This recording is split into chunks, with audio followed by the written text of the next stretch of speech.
எல்லாரும் என்ன மன்னிக்கணும். என்னால நேத்து வீடியோ போட முடியல. ஏன்னா, எனக்கு வந்து உடம்பு சரியில்லாத காரணத்தினால, என்னால நிஜமாலுமே வீடியோ பண்ண முடியல. இன்னிலிருந்து வீடியோ வந்து தெளிவா உங்களுக்கு வரும். இன்னைக்கு வீடியோல மட்டும் நான் ஒன்லி மார்க்கெட் அப்டேட் மட்டும் கவர் பண்றேன். நாளைக்கு வீடியோலருந்து காயின் அனாலிசிஸோ இல்ல வந்து வேற ஏதாவது ஃபீச்சர் நீங்க எக்ஸ்ப்ளைன் பண்ண சொல்றீங்களோ, அத நான் பண்றேன். சரி ஓகே. இன்னைக்கு பிட்காயின் வந்து இந்த புல் பேக் இதுக்கு மேல நடக்குமா? நடக்காதா? பிளஸ் வந்து ஆல் காயின்ஸோட ஸ்டேட்டஸ் என்ன? இப்ப ஆல் காயின்ஸ் நெக்ஸ்ட் வரப்போகுது. இதெல்லாம் தான் கிளியரா பார்க்க போறோம். வணக்கம். நான் உங்க ஜெய் பேசுறேன். இது ட்ரேடிங் மைண்ட் செட் வலையொலியில் வரும் காணொளி.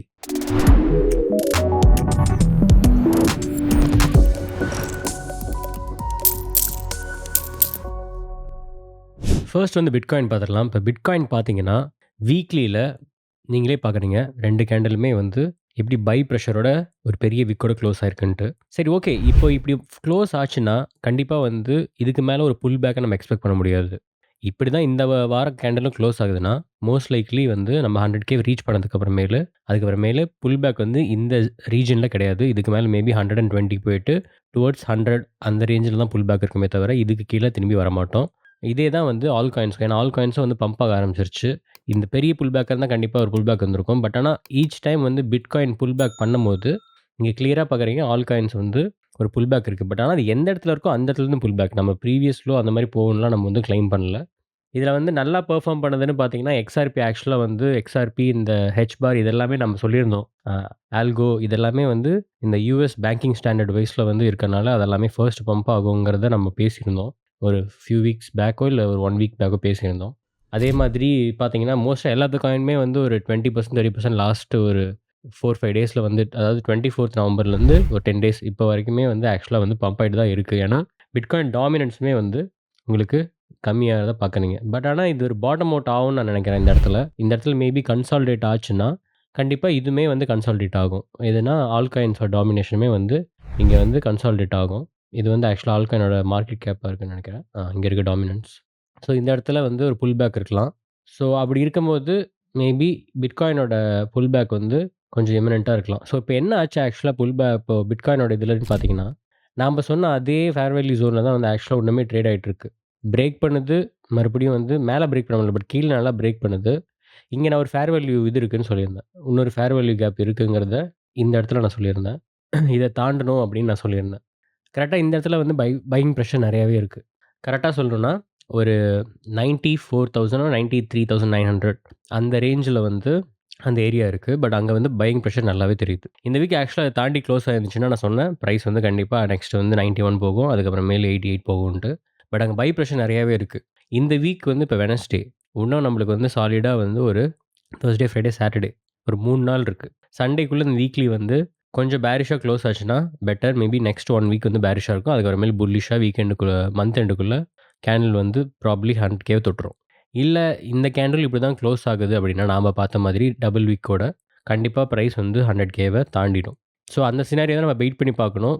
இப்போ சரி இப்போ இவ்வளோ நேரம் வந்து பிட்காயின் கன்சாலிடேட் ஆனப்போ ஆல் காயின்ஸ் வந்து ஆக்சுவலா பம்ப் ஆச்சு. அதோட டாமினன்ஸும் வந்து இன்கிரீஸ் ஆகுறத நீங்க பார்க்குறீங்க. ஏன்னா பிட்காயினோடது டாமினன்ஸ் கம்மியாகும்போது இது இன்கிரீஸ் ஆகும். அது நார்மல். பட் ஆனா பிட்காயின் பிரைஸ் கன்சாலிடேட் ஆகும்போது, இது நல்லாவே வந்து ஆல் காயின் பிரைஸ்ல வந்து 30% மேல பம்ப் ஆயிருந்துச்சு. அதையும் பார்த்தீங்க. ஸோ இப்ப நெக்ஸ்ட் ஒருவேள பிட்காயின் பம்ப் ஆனா என்ன ஆகும்? ஆல் காயின்ஸும் பம்ப் ஆகுமா? அப்படிங்கிற கொஸ்டின இப்ப நம்ம மறுபடியும் கோரிலேஷன் படி தான் பார்க்கணும். எப்படின்னா, ஃபர்ஸ்ட் பிட்காயின் இங்க பம்ப் ஆனதெல்லாம் ஞாபகம் இருக்குல்ல உங்களுக்கு? அந்த இடத்துல ஆக்சுவலா பம்ப் ஆன காயின்னு பார்த்தீங்கன்னா, சுவி பம்ப் ஆச்சு. அப்புறமேலு சொலானா பம்ப் ஆச்சு. இந்த மாரி பெரிய பெரிய காயின்ஸ்லாம் ஆவே கூட பம்ப் ஆச்சு. இப்போ அதெல்லாம் வந்து இப்ப ஃபார் எக்ஸாம்பிள் சொலானா வந்து ஆக்சுவலா வந்து பிட்காயின் எப்படி இருக்கோ, அதே இதில கோரிலேஷன் நீங்க எக்ஸாக்ட்டா பார்க்கலாம்.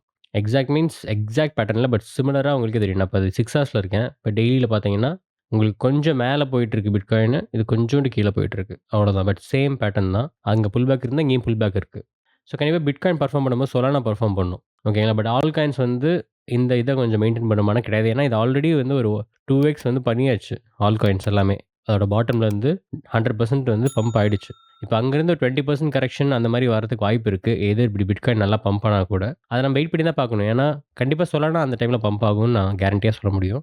பட் இந்த கோரிலேஷன் மத்த காயின்ஸ்ல இருக்கான்னு நம்ம வெயிட் பண்ணி தான் பார்க்கணும். சரி உங்களுக்கு வந்து வேற என்ன நியூஸ் வந்து பிட்காயினோட இன்ஃப்ளூயன்ஸ் பண்ணுது அப்படின்னு பார்த்தீங்கன்னா, இப்ப இந்த பையிங் பிரஷர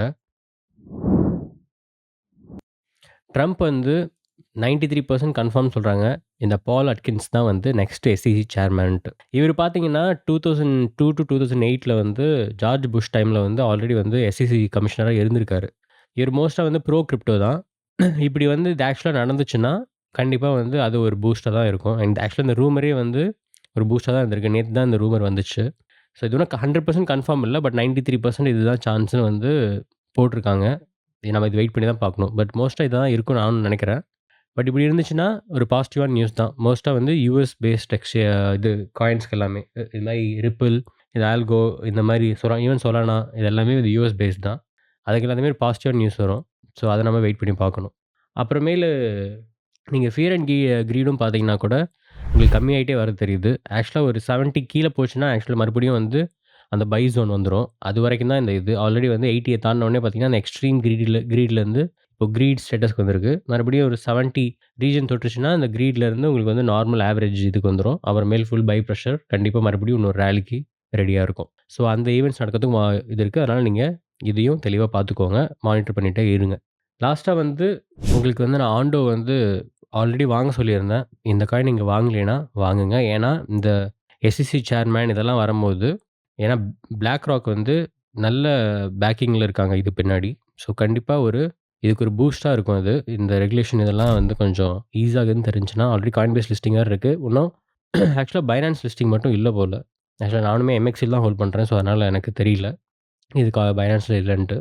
ஸோ பைபிட்ல கூட நீங்க வாங்கலாம். ஆல்ரெடி அக்கவுண்ட் இருந்துச்சுன்னா. இல்லன்னா நீங்க எம்எக்ஸ்சிலயே வாங்கலாம். ஆக்சுவலா எம்எக்ஸ்சில இருக்கு. நான் வச்சிருக்கேன் எம்எக்ஸ்சில. அப்புறமேலு இந்த காயின் கண்டிப்பா வந்து ஒரு 10x கேரண்டியா பண்ணும். நீங்க வந்து ஆல்ரெடி இப்ப எக்ஸ்ஆர்பி இந்த மாரி காயின்ல இன்வெஸ்ட் பண்ணியிருந்தீங்கன்னா, உங்களுக்கு ஒரு 5x ஆல்ரெடி ஆயிருந்துச்சுன்னா, நீங்க அந்த காயின்ல ரொட்டேட் பண்ணலாம். ரொட்டேட் பண்ணி நீங்க வந்து இந்த மாரி ரியல் வேர்ல்ட் அசெட் ஆண்டோல கூட போடலாம். இது கண்டிப்பா ஒரு பெரிய பூஸ்ட்டா இருக்கும் இந்த கம்மிங் வீக்ஸ்ல. ஆல்ரெடி வந்து உங்களுக்கு டபுள் ஆயிடுச்சு பிரைஸ் வந்து. நீங்க வந்து 4த் ஆஃப் நவம்பர்லேருந்து பார்த்தீங்கன்னா, ஆல்மோஸ்ட் பிரைஸ் வந்து இப்போ வந்து ஒரு 130% வந்து பம்ப் ஆயிடுச்சு. ஆல்மோஸ்ட் ஒரு 1.5x இல்ல ஒரு 2xன்னு ரவுண்டா வச்சுக்கலாம். நீங்க வந்து இது இன்னுமே 10x பண்ணும். ஒரு 20 பில்லியன் மார்க்கெட் கேப் போறதுக்கு ஒர்த்தான காயின். இதில மறக்காம நீங்க இன்வெஸ்ட் பண்ணலாம். நெறைய ரியல் வேர்ல்ட் அசெட் இதுக்குமே ஆல்டர்னேட்டிவ்ஸ் இருக்கு. பட் ஆனா ரெகுலேஷன் பேக்கிங்ல இது கொஞ்சம் நல்லா பெர்ஃபார்ம் பண்ணுங்கிற காரணத்துக்காக நான் இத சொல்றேன். இது இல்லாம நீங்க பெத்து, லிங்க் இதுலலாம் வந்து இன்வெஸ்ட் பண்ணுங்க. இதெல்லாம் ஏன்னா இந்த ஆ யுஎஸ் பேஸ் தான் எல்லாமே. அதுவும் இல்லாம வந்து கார்ப்பரேட்ஸோட பேக்கிங் இருக்கு. மைக்ரோசாஃப்ட் இந்த மாரி விஷயம் எல்லாமே டை அப் வரப்போகுதுன்றாங்க. ஸோ அந்த மாரி காயின்ஸ்லயுமே நீங்க ஆல்ரெடி ப்ராஃபிட்ல இருக்கிறத ரொட்டேட் பண்ணுங்க. மத்தபடி எதுவும் பண்ண வேண்டாம். லாஸ்ட்டா ஈத்தீரியம். ஈத்தீரியம் பார்த்தீங்கன்னா, ஆக்சுவலா சேம் அதே மாதிரி அங்க பை பிரஷர் வருது. அதுக்கப்புறமேலு வந்து அதே ஜோன்குள்ள போகுது. எனக்கு தெரிஞ்சு இந்த பை பிரஷருக்கு அப்புறமேலு இந்த ஜோன் ஆக்சுவலா நல்லாவே பில்ட் ஆகும்னு தான் நெனைக்கிறேன். இது வந்து ஆல் காயின்ஸ் மறுபடியும் பம்ப் ஆகறதுக்கான இண்டிகேஷன் மாரி தான் எனக்கு தெரியுது. ஏன்னா ஈத்தீரியம் பம்ப் ஆனா ஈத்தீரியம் பேஸ்ல இருக்க ஆல் காயின்ஸும் பம்ப் ஆகும். எல்லாமே கிடையாது. கண்டிப்பா மெஜாரிட்டி ஆஃப் த காயின்ஸ் வந்து பம்ப் ஆகும். ஸோ ஒரு ஆல் சீசன் ஸ்டார்ட் ஆவறதுக்கான இதுதான். அன்லெஸ் பிட்காயின் ஒரு பெரிய புல் பேக்க வந்து இப்போ இந்த வாரத்தில பண்ணலைன்னா, தென் கேரண்டியா வந்து ஜஸ்ட் ஆல் காயின்ஸ்ல வந்து இருங்க. நீங்க ஆல்ரெடி வாங்கணும்னா வாங்கியிருக்கணும். நான் கீழ வந்தா எக்ஸ்ட்ரா வாங்குங்கன்னு சொல்லியிருந்தேன். அப்படி எக்ஸ்ட்ரா வாங்கியிருந்தீங்கன்னா நல்லது. ஏன்னா இந்த புல் பேக் அப்பலே வந்துச்சு. இந்த புல் பேக் அப்பயும் கொஞ்சம் கம்மியாச்சு. ஒரு 10% கம்மியாச்சு சில காயின்ஸ்லாம். அது ஆல்ரெடி பம்ப் ஆனது 10% கம்மியாச்சு. அவ்வளோதான் வாங்கி ரெடியா இருங்க. இதுக்கு மேல வந்து ஜஸ்ட் பிரைஸ் கீழ வரும்போதெல்லாம் நீங்க வந்து டாலர் காஸ்ட் ஆவரேஜ் மட்டும் பண்ணுங்க. ஏன்னா இந்த இடத்துல பண்ணலாம். இதுக்கு மேல ரொம்ப ஒரு பீக் போனதுக்கு அப்புறமேல் நம்ம அத பண்ண முடியாது. பண்ணவும் கூடாது. ஸோ இந்த இடத்துல தைரியமா பண்ணலாம். ஏன்னா இங்க இருந்துமே உங்களுக்கு வந்து ஒரு 4x, 5x எல்லா காயினும் போற அளவுக்கு தான் ஒரு ஸ்டேஜ்ல இருக்கோம். அத மைண்ட்ல வச்சுக்கோங்க. நாளைக்கு வீடியோல உங்களுக்கு வந்து நான் தெளிவா ஏதாவது ஒரு காயின் 2 காயின் எடுத்து அத ஒரு எப்பயுமே நம்ம வந்து டீப் அனாலிசிஸ் பண்ற மாரி பண்ணலாம். இல்ல நான் அந்த ஸ்பாட் அண்ட் ஃபியூச்சர்ஸ்ல ஸ்பாட் முடிச்சிருந்தேன். பட் ஸ்பாட் வந்து நீங்க எப்படி ஒரு எக்ஸ்சேஞ்ச்ல ட்ரேட் பண்ணி அது மாரியும் பண்ற பிளாட்ஃபார்மும் இருக்கு. அதுலயும் ஃபியூச்சர்ஸும் இருக்கு. நான் அத டோட்டலா ஒண்ணாவே அத கவர் பண்ணியும் போடுறேன். அது என்ன வேணும்னு கமெண்ட்ல சொல்லுங்க. இந்த வீடியோ கொஞ்சம் ஏர்லியாவே வரும். ஏன்னா எனக்கு வந்து டாக்டர் அப்பாயின்ட்மென்ட் இருக்கு. நான் அதனால மோஸ்ட்டா ஈவினிங் அவைலபிளா இருக்க மாட்டேன். அதனால நான் இந்த வீடியோ எடுக்கும்போது மணி 7:30 மணி காலையில. ஸோ நீங்க கண்டிப்பா பார்க்கும்போது சார்ட்ஸ் வேற மாரி இருக்கலாம். பட் ஆனா மோஸ்ட்டா நான் சொன்ன சினாரியோ தான் வந்து நான் எக்ஸ்பெக்ட் பண்றது. ஸோ நாளைக்கு பார்ப்போம்.